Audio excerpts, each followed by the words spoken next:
Adorable Chams, you're most welcome to Everything Literature, where you get to learn about everything concerning drama, prose, the most inspiring poetry.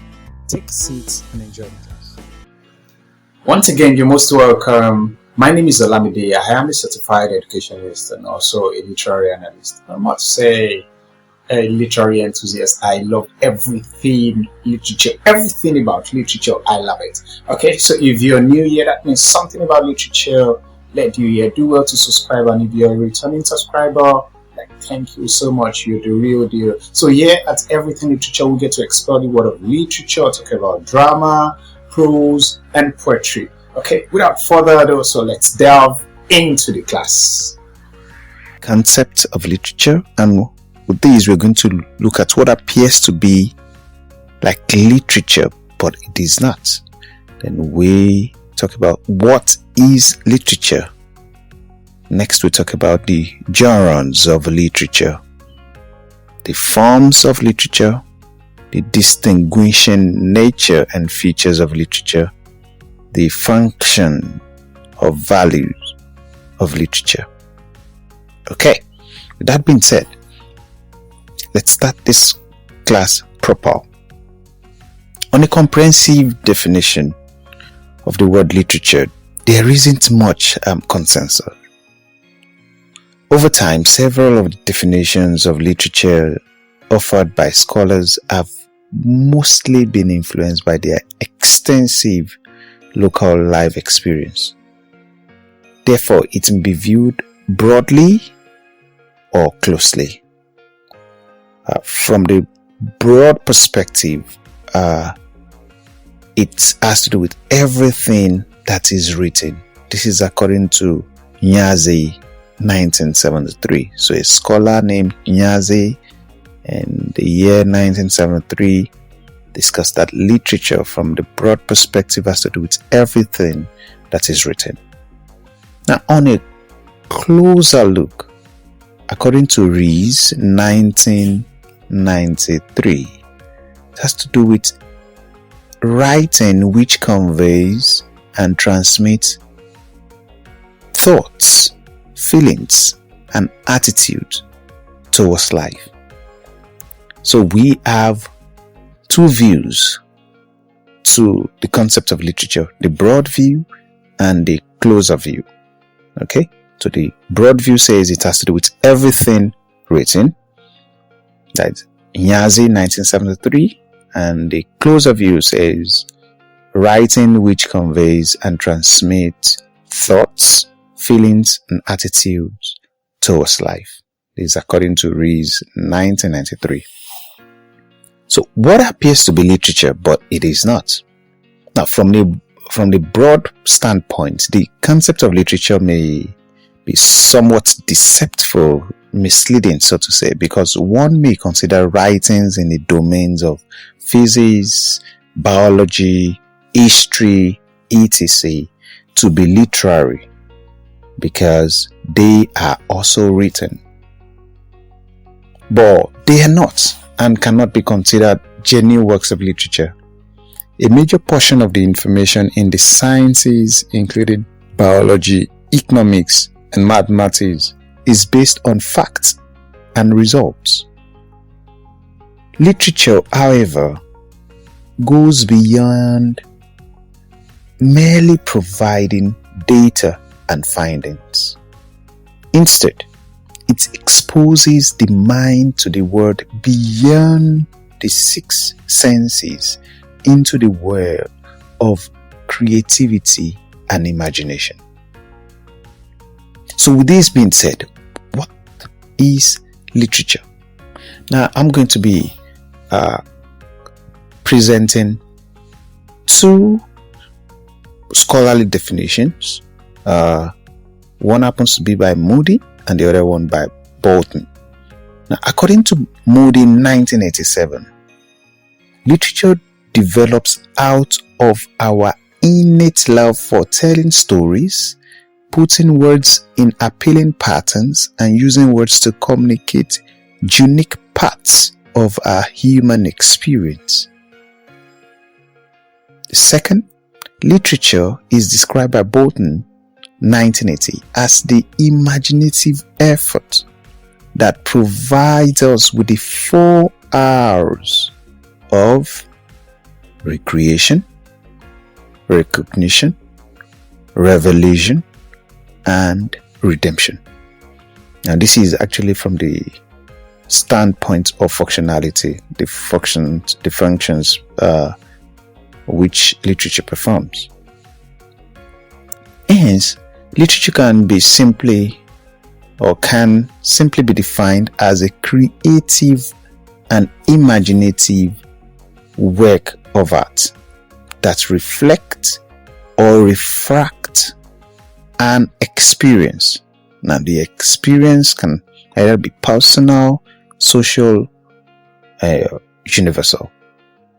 And this is done through the use of words such as parts of speech, figures of speech, and figures of thought to explain things that are of the ordinary meaning and beyond the ordinary meaning. It is to say, in the world of literature, not all is as it seems. It is when a statement is made, it's not just ending at the literal meaning, at the surface meaning. Okay, so I believe with this, we get the concept of literature. Now, talking about the genres of literature. The word genre is a French word for category, style, or class of literature. So the 3 genres of literature are poetry, drama, and prose. There is a reason why I've decided to present these 3 according to this pattern: poetry, drama, and prose. Okay, so by the time we're going to have a class on the genres of literature, we'll get to understand that fully. Now let's move to the forms of literature. Forms refer to the ways in which literature is expressed. Literature is expressed in 2 basic ways. We have 1, the spoken or oral form, and 2, the written form. The spoken form, which is orature, actually comes ahead of the written one. It is all orally rendered and transmitted from generation to generation. The spoken form is common to many in the third world or developing countries of Africa. In most of all these developing countries, not many persons are literate. Okay, and the written form of literature is that which has been reduced to writing. It is common among the literate culture. A little wonder, therefore, why when the British colonists came to Africa, could not recognize the culture, quote unquote, which exists in Africa when they came.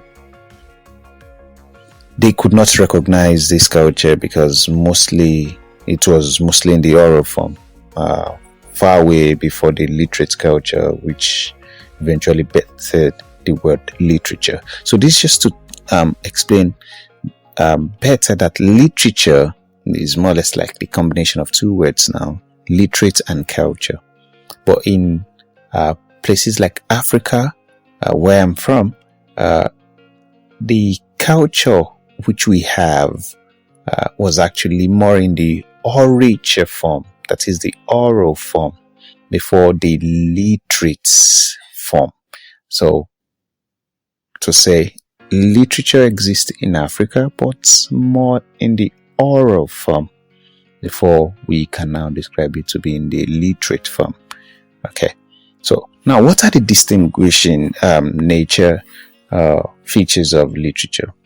We have 4 distinguishing nature or features we would highlight here for today's class.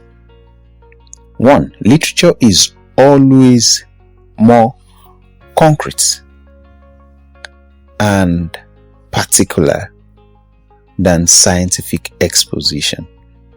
Okay, so this is to tell us that when we talk about literature, anything that is literature oriented, it will be more concrete and particularized, so to say.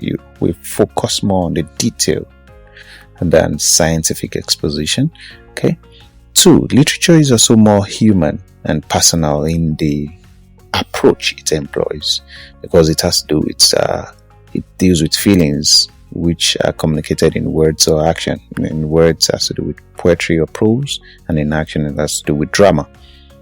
And the third feature of literature is that it makes use of language as its primary tool, and with this, literature becomes more decorative. It decorates the way it describes things. So this is not just about what is said, but also about how it is said, or how better it can be expressed.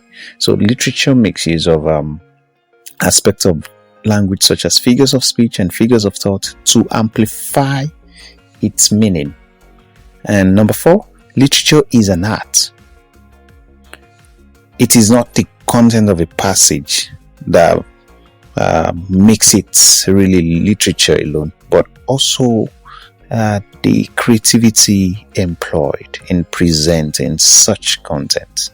Okay, so it's not just about the acts, but the arts involved. So literature is a creative work of art, according to the definition we had earlier.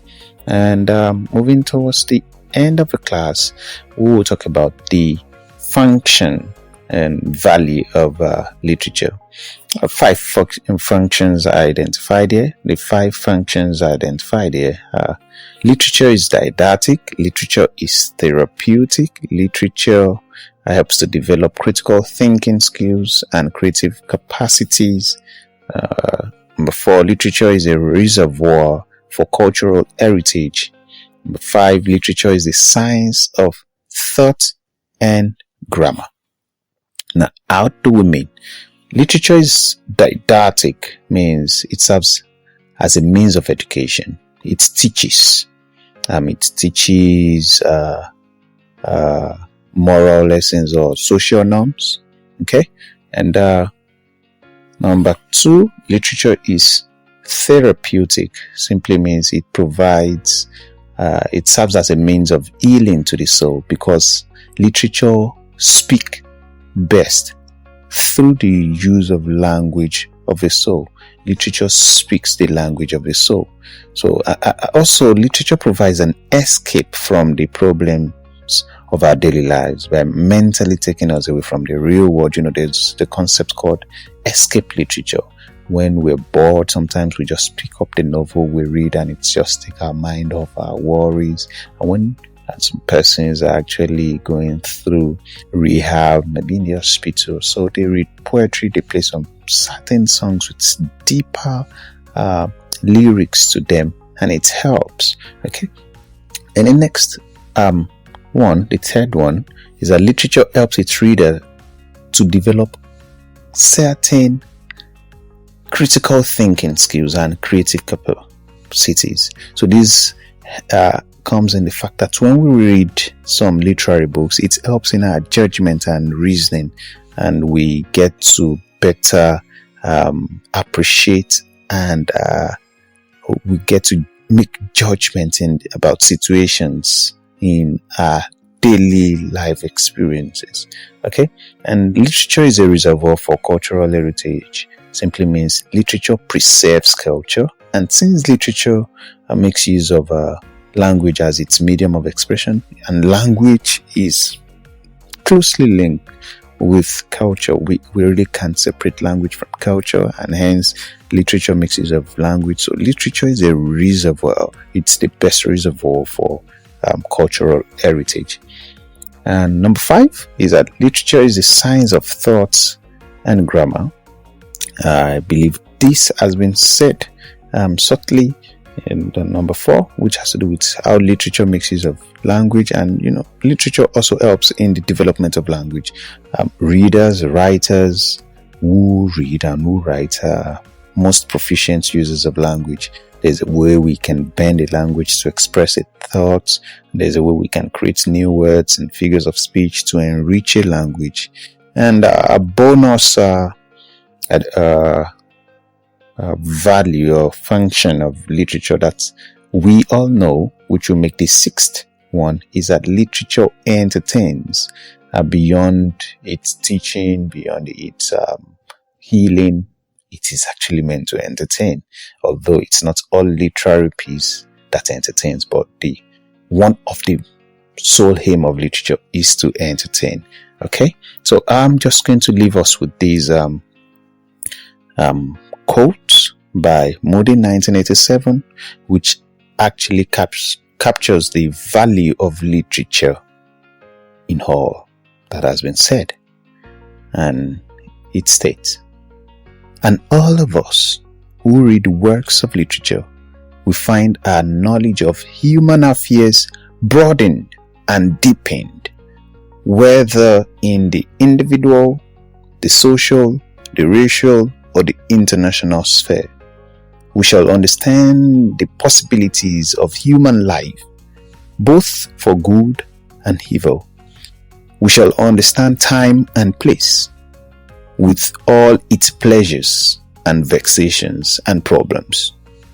We shall understand the ways onward which are open to us, and we shall perhaps be able to make the right rather than wrong choices."